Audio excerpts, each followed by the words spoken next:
নমস্কার বন্ধুরা, সবাই কেমন আছেন? আশা করি সবাই ভালো আছেন। আমরাও ভালো আছি। বুলটি ও পিউর নতুন একটি ব্লগে সবাইকে স্বাগত। আজ শুক্রবার, যেহেতু সামনে জিসার বার্থডে আসছে আর অনেক দিন হয়েছে ঘরটার কোনো পরিষ্কার করা হয়নি, তাই ভাবলাম আজকে একটু পরিষ্কার করে নিই।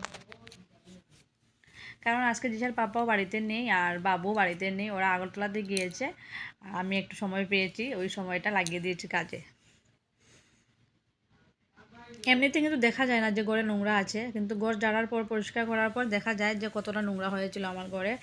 আর মানে পুরো রাস্তার সাইডেই আমার ঘরটা, ওই জন্য আরও বেশি নোংরা পড়ে ঘরের মধ্যে, ধুলোবালি সব জমে থাকে আমার ঘরে।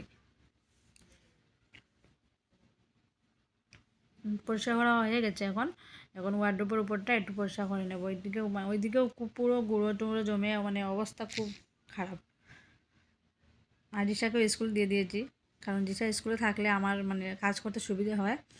বাড়িতে থাকলে তো বারবার আসবে, বলবে মা একটু হেল্প করবো নি, মা একটু হেল্প করবো নি। ও হেল্প করবে কি, আরও নষ্ট করে দেবে আমার কাজের মধ্যেটা। তাই ওকে স্কুলে দিয়ে দিয়েছি। এখন স্কুলে দিয়ে ভাত টাত খাইয়ে, স্নান করিয়ে, ভাত খাইয়ে স্কুলে দিয়ে দিয়েছি। এখন লেগেছি কাজে। আর যে আজকে মা দেখছে, দেখো কতটা নোংরা বেরিয়েছে। বললাম না যে আমার ঘরটা কিন্তু এতটা বড় নয়, ঘরটা কিন্তু অনেকটাই ছোট। শুধু বিছানা জায়গা হয়েছে আর একটা ওয়ার্ডরোব জায়গা হয়েছে, আর কিছু জায়গা হয়নি আমার ঘরে। লাস্ট ফিনিশিং দিচ্ছি আবার। একবার তো গুঁড়ো টুড়ো পরিষ্কার করে নিয়েছি, আবার এখন একবার ফিনিশিং না দিলে হয় না। তাই ভালো করে মুছতে গেলে লেগে যাবে সব কাপড়ের মধ্যে। ওই জন্য ভালো করে ঝাড়ু দিয়ে নিয়েছি। এখন ভালো টিকে মুছে নেব ঘর। ফ্যান চালিয়েছি কারণ অনেকটা গরম লেগেছে। ফ্যান চালিয়ে মুছবো এখন। দেখো বিছানার উপর পুরো সাইড মুছে নিচ্ছি কাপড়, ভিজা কাপড় দিয়ে। প্রত্যেক দিন আমি যখন বিছানা গুছাই সকালবেলা, তখন আমি শুকনো কাপড় দিয়ে মুছি। কারণ বললাম না যে রাস্তার সাইডেই তো ঘর, ওই জন্য ধুলোবালিটা বেশি জমে আমার ঘরে। তাই আজকে ভাবছি ভিজে কাপড় দিয়ে একটু মুছে আরও ভালো পরিষ্কার হবে। তাই ভিজে কাপড় দিয়ে মুছে নিয়েছি। এখন ঘর পরিষ্কার করে মুছে নিয়েছি। এখন ঝাড়ু দিচ্ছি, ঝাড়ু টাড়ু দিয়ে মুছে নিচ্ছি এখন। মোছা টোচা হয়ে গেছে। ওই ছোটো ঘরটা বলেছিলাম না, ছোটো যে একটা রুম আছে আমার, ওই ছোটো রুমে এসে আলনা টালনা সব ভাঁজ করে পরিষ্কার করে রাখছি। আর এখানে সব আমার কাপড় জমে আছে, কাপড়টা পরিষ্কার করছি। আমার ঘরটা পুরো পরিষ্কার করে নিয়েছি। আমার বেডরুম আর ছোটো ঘরটা পরিষ্কার করে নিয়েছি। এখন ভাবছি ঠাকুমার ঘরটা একটু পরিষ্কার করে নিই। ঠাকুমার ঘরে অনেক ধুলো জমে, কারণ ঠাকুমার ঘরটা ওই রাস্তার সাইডেই পড়ে। জানালাটা পুরো ঠাকুমার বিছানার মধ্যেখানেই পড়ে, ওই জন্য আরও বেশি গুঁড়ো জমে, ধুলোবালি জমে যায়। তাই ঠাকুমার ঘরটা একটু পরিষ্কার করে নিচ্ছি। ঠাকুমার ঘরে কি আরও নোংরা জমে কেন? কারণ ঠাকুমা তো অনেক পুরনো যুগের মানুষ, তাই কী করে সব আমরা যা ফেলি ও যদি দেখতে পারে, সব এনে ঘরে জমিয়ে রাখবে। আর আমি যখন ঘর ঝাড়া টোটা করি, পরিষ্কার করি, তখন আমি সব খুঁজে খুঁজে পাই, আমি আবার ফেলে দিই। কারণ কি করে, ও ঔষধের বোতল একটাও ফেলবে না। যেটা শেষ হয়ে গেছে ওইটাও জমিয়ে রাখবে, আর যেটা শেষ হয়নি ওটাও জমিয়ে রাখবে। তাই ঠাকুমার ঘরটা পরিষ্কার করতে অনেকটা গুঁড়ো জমে, ধুলা জমে, অনেকটা নোংরা জমে। আর সব ঘর পরিষ্কার করে যতটুকু পাইনি, ঠাকুমার ঘর পরিষ্কার করে না করে অতটা পেয়েছি। এদিকে দিদিভাই রান্না করেছে, আমার কাজ শেষ, স্নান করে এসেছি। স্নানে গিয়েছি, বাথরুম থেকে যখন বেরোই কী হয়েছে, কাপড় টাপড় বালতিতে নিয়েছিলাম, নিয়ে কি পড়ে গেছি, অনেকটা জোরে পড়ে গেছি, তাই পা দিয়ে হাঁটতে পারছি না, ব্যথা লেগেছে অনেকটা। তো ঘরে এসে কী করেছি, ঘরটার ভাবলাম দিশা তো এখন দেরি হচ্ছে, তাই ঘরের কাপড় টাপড় সব গুছিয়ে নিই, সব গুছিয়ে নিচ্ছি। ওই জন্য ওয়ার্ডরোব পরিষ্কার করেছি, ভিতর টিতর পুরো পরিষ্কার করে নিয়েছি। আর এখন বিছানা টিছানা পরিষ্কার করে বেড কাভার টাভার সব ফেলে দিয়েছি।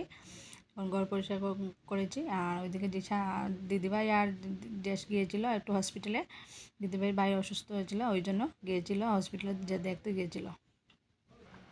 দুপুরে সব কাজটা শেষ করে আর ভিডিওটা কন্টিনিউ করিনি, কারণ শরীরটা ভালো লাগছিল না। সব কাজ শেষ করে স্নান টান সেরে এসে দিশাকে স্কুল থেকে আনলাম। স্কুল থেকে এনে আর ভিডিওটা কন্টিনিউ করিনি, ভাত খেয়ে ঘুমিয়ে গেছিলাম। এখন ঘুম থেকে উঠে দিশাকে টিফিন দিলাম। দিশা স্যার আসবে, টিফিন খেয়েছে দিশা, এখন স্যার আসবে, পড়তে বসবে। আমি এখন রান্নাঘরে যাব। কী রান্না হবে সবাই চলো দেখবে, কী রান্না করি আমি এখন, চলো। এখন রান্না করে যাচ্ছি আমি। রান্নাঘরে গিয়ে দেখি মা ইলিশ মাছ কাটছে। তো ইলিশ মাছ মা বলছে রান্না করে নাও, তোমার বাবুর খিদে লেগেছে, বাবু সকালবেলা খেয়েছিল, দুপুরবেলা আগরতলাতে কিছু খায়নি, গাড়িতে ছিল, তাই রান্না করতে বসেছে। ওইদিকে দিদিভাই এসেছে ঘরে থেকে, ব্যায়াম টিয়াম করে জেসকে এখন ওই টিফিন খাচ্ছে। আর দিশা তো খেয়ে নিয়েছে আগে, এখন টিফিন খাচ্ছে। আর এদিকে মা আমাকে মানে ইলিশ মাছ দিয়ে রান্না করব, আলু কাটছে। বাবু মানে প্রথম বলেছিল যে শস্য দিয়ে রান্না করার জন্য, তো পরে বলে না শস্য খাবো না, কারণ দুপুরবেলা খাইনি, যদি গ্যাস টেস হয়ে যায় আবার, তাই খাবো না, আলু দিয়ে রান্না করে নাও। ওই জন্য আলু দিয়ে রান্না করছি। মা কেটে দিয়ে দিয়েছে, এখন ইলিশ মাছ ভাজা করব। কড়াই গরম হয়ে গেছে, তেল দিয়ে দেবো এখন।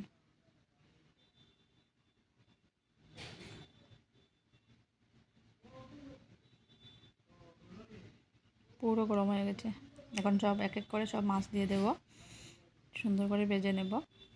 ইলিশ মাছ ভাজতে আবার অনেকটা সময় লাগে না, তাড়াতাড়ি হয়ে যায়। আর বাবু কিন্তু কোনো মাছ খায় না, আগে বললাম না ভিডিওতে, তাই বাবু ইলিশ মাছ একটু খেতে ভালোবাসে। আর আজকে যখন গিয়েছিল আগরতলাতে, কারণ কি আমাদের এখানে এতটা ভালো পাওয়া যায় না, আর আগরতলাতে কিনেছে, তাই মাছটা অনেক ভালো ছিল। আর যতটা আমি দিয়েছি মানে তেল, তার থেকে দ্বিগুণ তেল হয়ে গেছে কড়াইতে, কারণ মাছটা খুব ভালো ছিল। ওইদিকে আলু টালু ভেজে নিয়েছি, এখন জিরের গুঁড়ো, ধনিয়ার গুঁড়ো নয় সরি, জিরের গুঁড়ো আর লঙ্কার গুঁড়ো দিয়ে দিয়েছি। এখন একটু নেড়ে চেড়ে জল দিয়ে দেব। মাছটা ভেজে রেখেছি, খুব সুন্দর হয়েছে মাছটা ভাজা, খেতেও দারুণ হয়েছিল। আমার মাছের ঝোলটাও ফুটে গেছে, এখন এক এক করে সব মাছ দিয়ে দেব।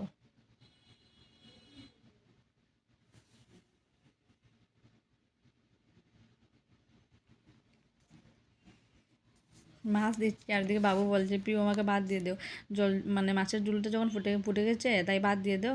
আমি ভাত খেতে খেতে মানে অন্য তরকারি ছিল, তাই ভাত খেতে খেতে মাছ হয়ে যাবে, মাছের ঝোলটা হয়ে যাবে, তাই বাবুকে ভাত দিয়েছি। ওইদিকে মাছের ঝোলটা আমার হয়ে গেছে, গ্যাস ট্যাস পুরো পরিষ্কার করে মুছে নিয়েছি, আর বাবুকে ভাত দিয়ে দিয়েছি, বাবু খাচ্ছে।